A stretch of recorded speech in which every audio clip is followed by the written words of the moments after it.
Because we're just finding a shortage of resources. We need a good balance so that we can make sure that certain industries where we're finding it exceedingly difficult to get American workers to do the job. We've always got to protect the American worker, but we have to recognize that there's a category of labor, whether it's H-2B or H-1 at the other end of the spectrum in terms of expertise and technology, that we need to continue to fuel the growth of our economy and the recovery of our economy.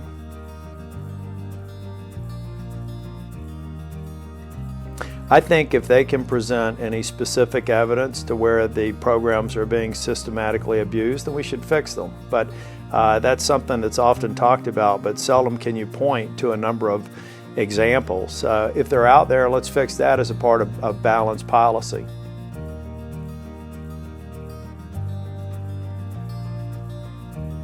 Oh, absolutely. In fact, we see that, I see it in practical terms. So beyond the research, when you go out to the seafood industry in North Carolina, you know, unless we have the resources to do what they call picking and packing, then these commercial fishermen that are generations old American businesses that have been passed down are simply going to go out of business because they won't have the critical resources they need to bring their products to market.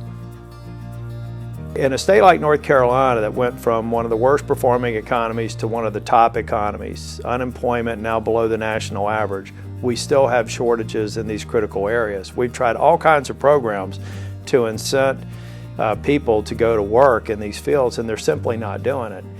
If we continue to raise the cost of labor to potentially attract them, we will put these industries out of business because we will not be globally competitive.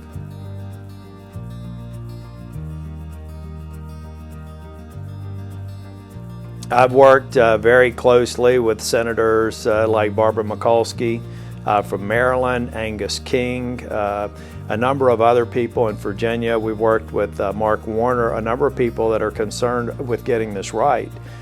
There are concerns on both sides of the aisle, but there are those of us who feel like there's a way to strike a balance that's in the best interest of the American worker and the American economy.